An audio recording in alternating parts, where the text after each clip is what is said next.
Bonjour mes amis, c'est Rex Kabongo. Je suis encore avec vous une fois aujourd'hui parce que là, j'ai une pensée dans la tête pour relater aux Congolais réellement ce qui s'est passé encore une fois. Je réfléchis. Hier, j'avais fait un rêve.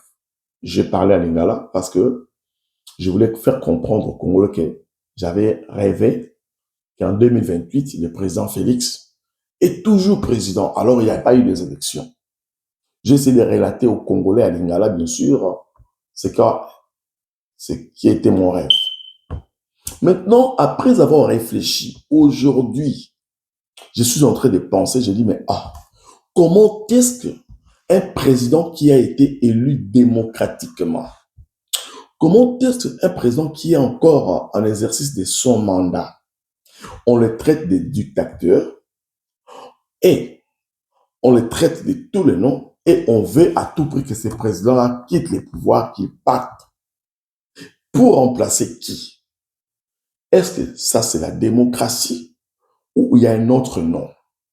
Comment est-ce que les gens qui ont été à l'université, qui se sont dit ils sont des professeurs, soi-disant ils ont été parmi ceux qui ont constitué, ceux qui ont rédigé bien sûr, ceux qui ont réfléchi à notre constitution, ils viennent eux-mêmes dire qu'effectivement le président Félix c'est un dictateur.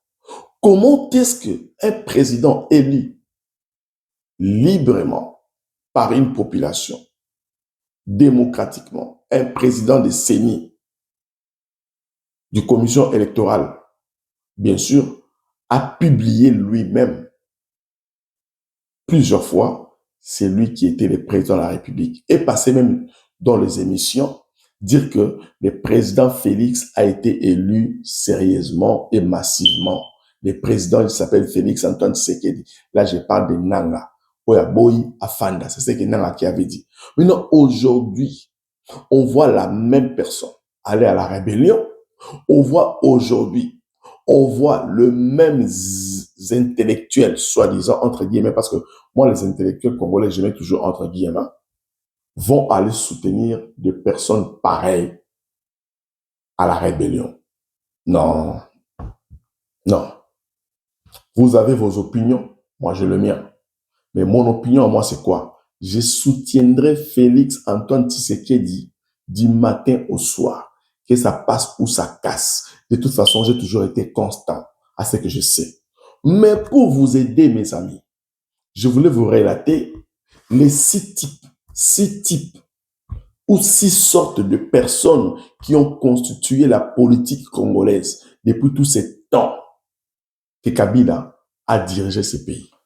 Un homme peut être intelligent, brillant, mais il peut se laisser influencer, il peut se laisser corrompre par l'argent, par des influences, par le groupe de gens, ainsi de suite, sans tenir compte de son intelligence. Voilà pourquoi on dit une science sans conscience n'est que ruine de l'âme. Maintenant, je vais vous dire que à la dernière de ces personnes-là, quelles sont les six personnes qui nous ont dirigés pendant 18 ans? Les gens qui mettaient des cravates rouges, des cravates jaunes, les gens qui vous parlaient bien français là. Qu'est-ce qu'ils représentaient? Six sortes, six genres des intellectuels qui nous ont dirigés, chacun dans son poste, en faisant du mal au peuple. Restez et écoutez ce que je vais vous dire. Six sortes, six genres de personnes. Là, ce sont des qualifications les plus justes que je suis en train de les attribuer. Ce sont les qualifications les plus justes que je suis en train de les attribuer. Parce que si on doit rester juste, il faut appeler les chats par son nom. Premièrement, nous avons des corrompus, des hommes et des femmes corrompus, constitués, bien sûr, un clan des politiciens corrompus, des intellectuels, des gens qui étaient corrompus. Qui est une personne corrompue? C'est une personne qui est intelligente, mais il additionne son intelligence avec le choix, conscience de faire du mal. Donc, l'intelligence plus le choix conscient de faire du mal.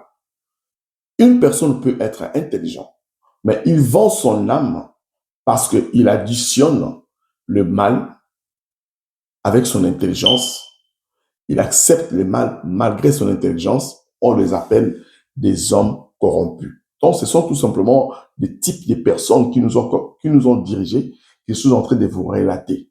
Des corrompus, ce sont des gens, ils savent qu'ils sont intelligents, mais ils font quand même du mal. Malgré tout ça, ils acceptent l'influence de quelque chose. Donc, on les appelle des corrompus. Là, c'est la première catégorie.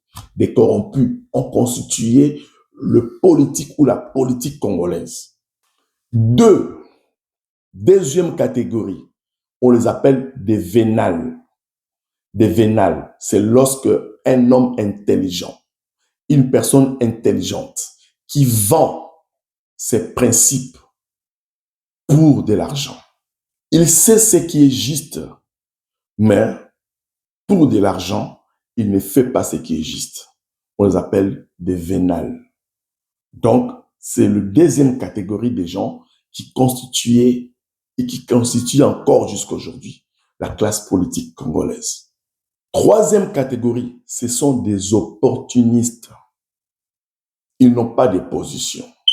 Ils se positionnent à l'endroit où ils peuvent gagner. Donc, il sait que, de toute façon, moi, je ne peux pas aller à l'opposition. Si c'est Rex qui est le président de la République, je suis pour Rex. Si c'est Eliezer qui est le président de la République, je suis pour Eliezer. Si c'est le président Félix qui est le président de la République comme aujourd'hui, vous avez vu, tous ceux qui étaient hier des kabylistes 100% sont devenus aujourd'hui les pires tshisekidistes 100%. Des opportunistes. Ils ne peuvent pas faire l'opposition. Comme toujours dit mon président Eliezer Tamboposhi, je te salue son excellence en passant. Ces gens-là, on les appelle des opportunistes. Voilà pourquoi quand vous venez en politique, vous devez être à mesure de détecter ces 6 catégories de personnes-là. Des corrompus, de vénales, des opportunistes. Nous allons continuer. Ça, c'est la troisième catégorie, des opportunistes. Et ils vont toujours du côté où ça gagne. Donc, lui, il ne peut pas perdre. Lui, il va toujours là où ça gagne. Il n'a pas de position. Des opportunistes. Vous comprenez? C'est ce qui constituait la classe politique congolaise durant tous ces 18 ans que Kabila a régné. Aujourd'hui, on voit encore leurs effets, leur travail, leurs actions pendant le mandat de Félix Antoine Tshisekedi. Des opportunistes. Ils ne savent pas condamner. Ils ne savent pas dire non. Eux, ils vont toujours dans le sens de courant d'eau. Oui, ils ne seront jamais des opposants. Quatrième catégorie des gens, c'est des gens intelligents sans conscience. Voilà pourquoi Socrate a dit « Une science sans conscience n'est que ruine de l'âme ». Les gens intelligents mais qui n'ont pas de conscience.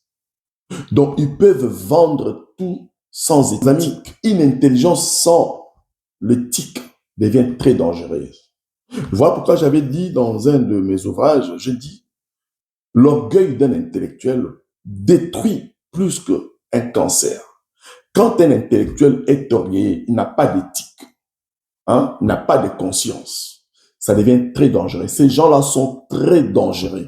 Les hommes intelligents, mais ils n'ont pas d'éthique, ils n'ont pas de conscience. Ce sont ceux-là qui détruisent le pays. Ce sont ceux-là qui détruisent les nations. Ce sont ceux-là qui détruisent des familles. Ce sont ceux-là qui font du mal parce qu'il est tellement orgueilleux. Il est intelligent. Il sait que ce qu'il fait là, c'est mauvais. Mais comme il sait qu'il est intelligent, il n'a pas d'éthique, il n'a pas de conscience. Parce qu'une personne qui s'élève contre sa propre conscience devient une personne animale. Imaginez-vous maintenant qu'une personne qui est intelligente, qui n'a pas de conscience, qui s'élève contre sa propre conscience. Imaginez-vous, qu'est-ce que cette personne-là peut détruire? De quoi il peut être capable sans éthique? Et voilà pourquoi ces gens-là sont très dangereux. Ce sont ces types de catégories de personnes qui ont constitué, bien sûr, la politique congolaise depuis tous ces durant de 18 ans. Ce sont des petites choses que, mes amis, Même si vous ne faites pas attention, vous devez commencer à faire des analyses dans ces petites choses que je suis en train de vous dire, mes amis. Les complices du mal. Ça, c'est le 5e catégorie. Les complices du mal. Des gens qui savent bien que celui-là a fait du tort. Mais parce qu'il est général, parce qu'il est colonel, parce qu'il est ainsi, parce qu'il est le fils du président, parce qu'il est ministre, parce que c'est l'ami du ministre, alors il couvre le mal tout simplement. Ces gens-là, 5e catégorie, les complices du mal. Ce sont des gens qui sont intelligents. Il sait distinguer le bien et le mal. Seulement pour son intérêt, pour ses profits, il a préféré de taire la justice, de choisir l'injustice, parce qu'il est complice du mal. Il va cacher tout simplement parce que c'est le fils du général, parce que le fils du professeur, parce que le fils du général, du colonel, ainsi de suite, le fils du président, des frotteurs de manches, les complices du mal. Ils savent ce que je fais est mauvais. Il est intelligent, mais il cache ces mal-là. Voici le genre de personnes qui nous ont dirigés pendant ces 18 ans, mes amis. Voici, c'est 5e catégorie, les complices. Ils sont nombreux. Ce sont ces complices du mal-là qui sont en train de manigancer avec les Rwandais pour continuer à détruire notre pays. Heureusement, nous avons un certain monsieur qui s'appelle Félix Antoine Tshisekedi, que le Seigneur nous a donné pour délivrer ces pays. Les complices du mal, c'est ceux qu'on appelait dans le temps de colons, les évolués de blanc. Eux, ils acquisaient toujours leurs frères chez les blancs. Eux, ils étaient toujours le meilleur cuisinier des blancs. C'est eux qui nettoyaient les vêtements des blancs. C'est eux qui faisaient la lessive, la vaisselle des blancs. Et quand il s'agissait de frapper leurs frères noirs et les insulter, c'est eux qui les faisaient à la place des blancs. Les complices du mal. Jusqu'aujourd'hui, leurs enfants de leurs enfants sont là avec nous. Ils continuent à œuvrer pour les mêmes personnes qui nous ont détruits autrefois. Et heureusement, il y a des gens comme nous, nous sommes là aujourd'hui pour révéler et remontrer aux jeunes Congolais, effectivement, nous devons faire attention à ces petites choses-là. Vous voyez ça petit, mais c'est grand, parce que ce ne sont que des termes, ce ne sont que des mots. Mais commencez maintenant à analyser chaque catégorie que je suis en train de vous citer ici. Vous allez comprendre, c'est grave. Nous avons été très loin, dans un trou noir. Pour éclaircir, il faut vraiment plusieurs lumières pour que la RDC sorte. Parce que parmi nous, il y a encore des évolués des Blancs, des complices du mal sont encore là, même dans le gouvernement de Félix Antoine Tshisekedi. Les complices du mal sont là. Vous les voyez tous les jours. Ils sont en train de se faire arrêter tous les jours ici. Les complices du mal, ils participent volontairement à un système destructeur. Donc, ils sont conscients, mais ils sont tellement complices de faire du mal à leur peuple, à leur pays, sans penser que demain, notre peuple, nos enfants, ils auront besoin de quelque chose. Comment nous allons faire? Raison pour laquelle, mes amis, je viens vous relater ces 6 catégories de gens qui ont dirigé le pays. 6e catégorie de gens. Là, maintenant, on trouve ça dans toutes sortes de couches de la population. Les esclaves des intérêts.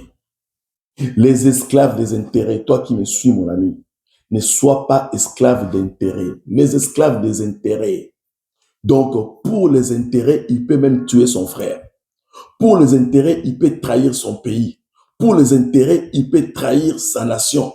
Pour les intérêts, il peut trahir son président de la République. Pour les intérêts, il préfère même insulter les gens. Les esclaves des intérêts. Si tu es esclave d'intérêts, mon frère, tu n'es pas un homme libre. Moi, je préfère mourir pauvre que d'être un esclave d'intérêts. Moi, je suis entrepreneur. Vous savez, mes amis, travailler par la sueur de son front et gagner son pain, c'est une fierté pour un homme. Rester loyal, c'est une fierté pour un homme. Garder sa conscience propre, c'est une fierté pour un homme. Vous comprenez? Je préfère encore mourir avec honneur, avec valeur, que de vivre comme esclave des intérêts. Les Congolais, vous êtes des esclaves pour la plupart, la majorité, pas tous. À Kinshasa, j'étais à Kinshasa. Quand je fréquente les gens, vous voyez, les gens cherchent les intérêts à tout prix dans chaque chose. Même là où il ne faut pas. Les investisseurs arrivent au pays, Directement, il pose la question, on a combien? Ma part, ça sera combien? Quelqu'un est tombé en panne de son véhicule dans la rue. Vous voyez des gens qui viennent pour pousser les véhicules. Tchanga combien? Une personne malade est tombée. Vous l'accompagnez à l'hôpital. L'homme attend une récompense parce qu'il a aidé quelqu'un. Les esclaves des intérêts. Les Congolais, nous voulons voir les intérêts partout. Non, on y a combien? Par à combien? Est-ce que toi, tu ne peux pas aider quelqu'un gratuitement? Toi, tu ne peux pas aider quelqu'un gratuitement. Toi, tu ne peux pas vraiment aider quelqu'un gratuitement. Tout, tu dois avoir des intérêts. Tu ne peux pas aller aider cette maman-là gratuitement, porter un peu ses bois. Tu ne peux pas aller aider ces papas-là, ces vieux papas-là gratuitement dans le coin. On doit te payer quelque chose. Lorsqu'une dame enceinte est tombée en panne de véhicule sur la route, tu ne peux pas aller aider le pneu de sa voiture, le roue, changer le roue. Tu ne peux pas le faire gratuitement. Les esclaves, les intérêts, c'est ça qui détruit notre pays. C'est ça qui détruit notre génération. Ce sont les 6 catégories de ces personnes que je vous ai citées, qui ont constitué, bien sûr, la politique ou le politique, le système de nos dirigeants en République démocratique du Congo. Vous comprenez? Ça, c'est grave. Nous devons corriger certaines choses. Le vrai problème, mes amis, ce n'est pas le manque de l'intelligence, mais c'est le refus de la conscience et de la responsabilité. Nous avons une conscience qui est comme sentinelle de chacun d'entre nous. Nous avons de responsabilités. Les vrais problèmes avec les Congolais, dans ce que j'ai écrit dans mon ouvrage, Un syndrome de Witt, c'est le refus de cette conscience, de prendre la conscience et de regarder en face nos responsabilités. C'est ce refus-là qui a constitué le 6 catégories que je vous ai citées maintenant. Vous comprenez, mes amis? Il faut que chacun d'entre nous prenne conscience. Il faut que chacun d'entre nous soit capable de contribuer là où il est pour le développement de notre pays. Il n'y a aucune nation qui s'est développée par son gouvernement seul, sans sa population. Tout le monde doit être contribuable d'une manière ou d'une autre pour le développement de la République démocratique du Congo. Retenez, les corrompus, les vénales, les opportunistes intelligents sans conscience et les complices du mal, ainsi que les esclaves des intérêts. Ces 6 catégories de personnages qui ont constitué la politique congolaise durant tous ces 18 ans passés pendant Kabila. Et jusqu'aujourd'hui, nous avons encore ces genres de personnes tout autour du président Félix Antoine Tshisekedi. Voilà pourquoi moi je sais, comme je suis un porteur d'une conscience propre, d'une intelligence promettante, je reste serein et constant. Je servirai le président Félix Antoine Tshisekedi à travers son serviteur Eliezer Ntambwe Poshi à porter ma pierre à l'édifice pour construire dans le temps qui me reste de ma vie notre pays. Mes amis, toutes ces 6 catégories que je viens de citer, ces gens-là sont plus dangereux qu'un idiot. Excusez-moi, quand je parle des idiots, ce n'est pas insulter qui que ce soit, mais tout simplement, j'essaye d'entrer dans une réflexion philosophique pour vous faire comprendre que un idiot, c'est une personne qui est inconscient de ce qu'il fait. Vous comprenez? Qui est inconscient de ce qu'il fait. Mais les gens qui sont plus dangereux que les idiots, c'est les 6 catégories que je viens de vous les rémunérer là maintenant. Raison pour laquelle je veux que vous compreniez. Nous sommes des gens qui ont été vraiment bien éduqués par nos parents et la société nous a donné les opportunités de saisir les éthiques morales pour être prêts à servir les autres. Nous ne pouvons pas insulter les gens. Et quand je parle des idiots, ce n'est pas pour insulter qui que ce soit. Ce sont des adjectifs, tout simplement, des qualifications selon le comportement des gens. Alors, les 6 catégories que je viens de vous dire, c'est ça qui justifie le comportement.